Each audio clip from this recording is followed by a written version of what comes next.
Boa noite, pessoal. Professor Carlos André aqui, de novo.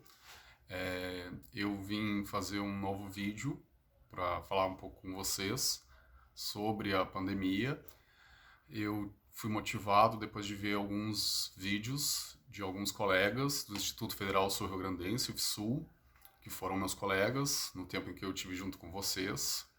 E nesse vídeo, diferente do primeiro que eu havia feito em relação ao aspecto da saúde mental e emocional, que é importante de a gente manter nessa quarentena, eu resolvi falar um pouco sobre alguns tópicos da geografia e da biogeografia, disciplina que eu trabalhei rapidamente com vocês, nos cursos de gestão ambiental e saneamento ambiental, para a gente pensar em como a gente chegou no ponto em que a gente se encontra hoje, né? Em relação ao coronavírus e a disseminação dele no mundo todo.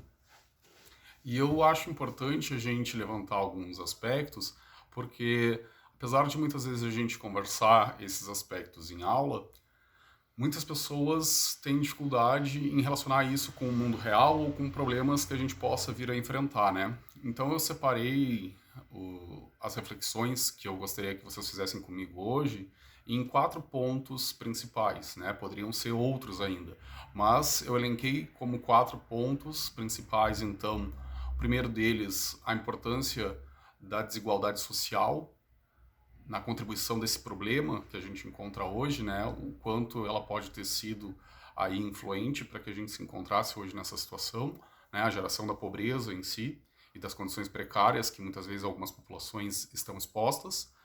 Depois, a questão da densidade demográfica, que evoluiu ao longo do tempo, principalmente a partir do século XIX, aí, nas grandes cidades. A questão dos movimentos migratórios, né, movimentos populacionais, também tendo um impacto aí na disseminação desse vírus, né, gerando o que a gente tem hoje como pandemia. E ainda a questão da degradação ambiental, né, e algumas alterações que podem ser relativas a partir daí. Também a impactar diversas espécies e, com elas, também vírus que podem ser transmitidos por vetores, né, diferentes animais, etc. Então, como primeiro ponto, falando sobre a desigualdade social, é preciso que a gente relembre que a partir do momento em que eu tenho populações que estão sendo tratadas de forma desigual economicamente, materialmente, portanto aí eu estou tendo uma produção de pobreza, né, em relação ao que se espera de uma vida para os cidadãos, a gente precisa pensar que significativas parcelas de população são expostas a condições de saúde, de higiene, de alimentação e condições sanitárias precárias. Ainda que se tenha culturalmente, né, na China o hábito de se alimentar de diversos animais, muitas vezes selvagens, a serem comercializados em feiras ao ar livre, e o modo de preparo muitas vezes não é aquele mais aconselhável em relação a um bom cozimento, etc., a gente precisa pensar que, para além da questão cultural, as condições precárias de saúde, de alimentação, de habitação, né, ou de sanitarismo, expõem essas populações a uma vulnerabilidade maior para que se possa ter a contaminação por qualquer vírus que seja, tá? Esse é um dos primeiros pontos que eu gostaria de levantar, porque muitas vezes as pessoas ficam se perguntando, né, como a gente chegou ao ponto em que a gente se encontra hoje. E isso é algo relevante da gente pensar. Então, tem muito a ver aí com como a nossa sociedade vem se desenvolvendo ao longo do tempo e o que a gente proporciona para as diferentes populações, né? Então, apesar de ser um fator social, ele tem uma influência relativamente grande quando a gente pensa aí nessas condições materiais que são necessárias para as pessoas estarem mais protegidas, digamos assim, da disseminação ou do contágio de um determinado vírus. O segundo ponto que eu elenquei, eu gostaria que vocês refletissem comigo, e muitas vezes eu coloco isso nas aulas de geografia, não tanto nas aulas de biogeografia, né, porque a biogeografia é um pouco mais específica em relação à distribuição geográfica das espécies e sua disseminação no globo, mas para a geografia é muito importante a gente pensar aí a aglomeração de pessoas nas cidades, né? A gente sabe que a urbanização vem junto com o desenvolvimento do capitalismo, sua ascensão, e também da industrialização. E aí a gente pensa que a partir do século XIX, principalmente, a gente vai ter esse aumento de industrialização, essas indústrias vão concentrar pessoas nos seus entornos, né, reforçando o aumento de cidades, e a gente hoje encontra no mundo diversas cidades, como é o caso de Wuhan, na China, onde existe uma superpopulação, né? Então, por exemplo, Wuhan, eu dei uma pesquisada rápida, mas assim, a gente vai ter dados desde 8, 10 milhões de pessoas na cidade, né? 12 milhões é a margem que eu estou trabalhando, mas até 19 milhões na região metropolitana a qual Wuhan faz parte. Então a gente precisa pensar que isso numa área específica, né, num território relativamente limitado, representa uma grande densidade demográfica, ou seja, uma população relativa bastante alta. Quando a gente está pensando, então, que existe essa densidade demográfica bastante alta, a gente pode refletir sobre o quanto essa circulação de pessoas vai facilitar uma contaminação, né? É algo que é bastante óbvio, que eu estou trazendo à tona, mas que muitas vezes a gente não para pensar.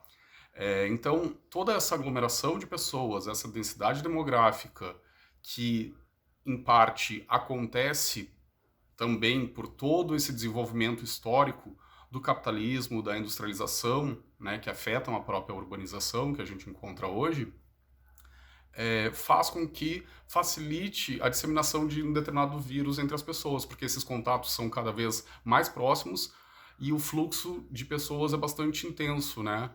E essa circulação, então, facilita aí com que seja transmitida qualquer doença que possa ser por contágio em vias aéreas. Depois, o outro ponto que eu trouxe para pensar com vocês são os movimentos populacionais, né, ou migratórios. E aí não importa muito se a gente está falando de um movimento pendular, de ida e volta ao trabalho, ao estudo, ou se a gente está falando de uma viagem, ou se a gente está falando de uma migração que pode ser sazonal ou mesmo definitiva.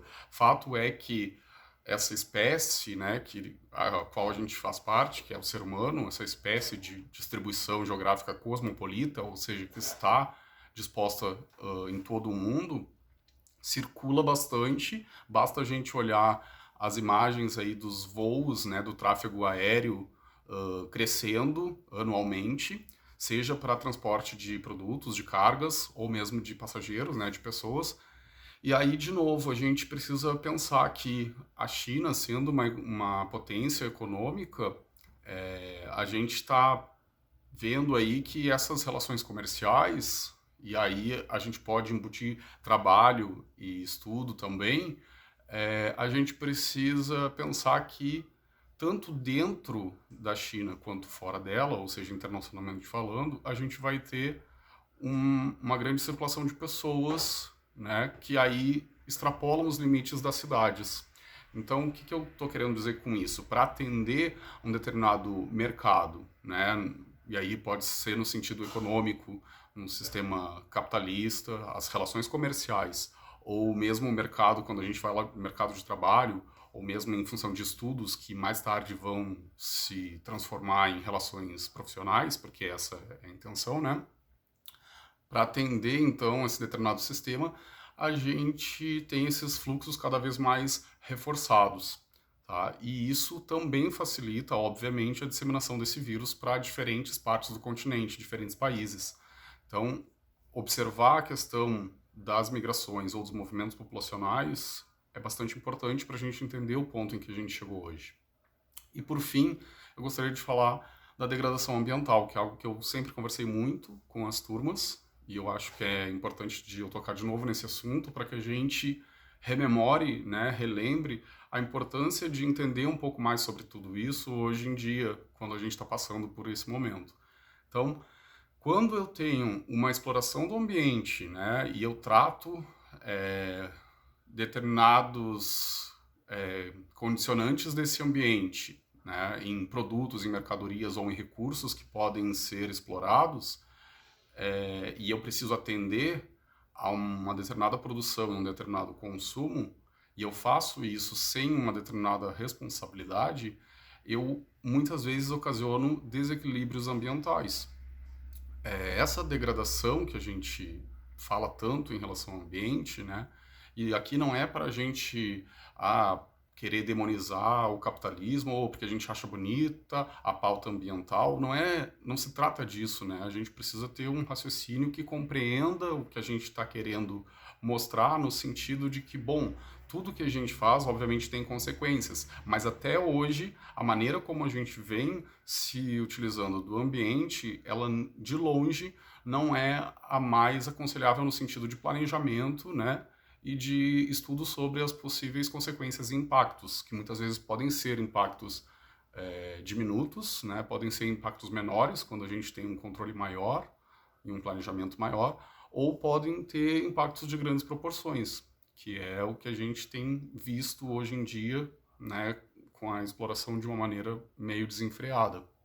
Por que eu estou colocando isso para vocês? Porque como a gente estuda, né, em biogeografia, no momento em que eu tenho ação humana e que eu transformo ou modifico um determinado habitat natural de determinadas espécies, eu estou fazendo com que algumas consequências possam vir a ocorrer em relação a essas espécies e, por consequência disso, desequilibrar uma determinada cadeia trófica ou a cadeia alimentar, né?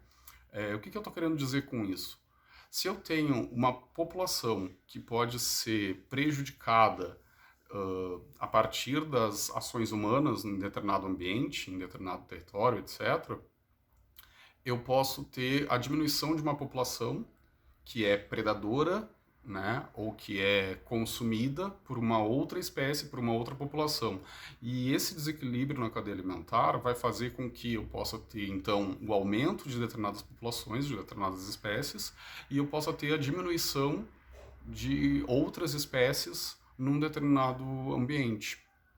E quando eu estou falando dessas espécies, podem ser espécies animais, eu estou falando também, portanto, de vetores de doenças e de vetores de vírus, fazendo com que, muitas vezes, populações de algumas espécies que são vetores de determinadas doenças ou de determinados vírus, também possam vir a aumentar e expondo aí mais pessoas que possam ter contatos com essas espécies animais.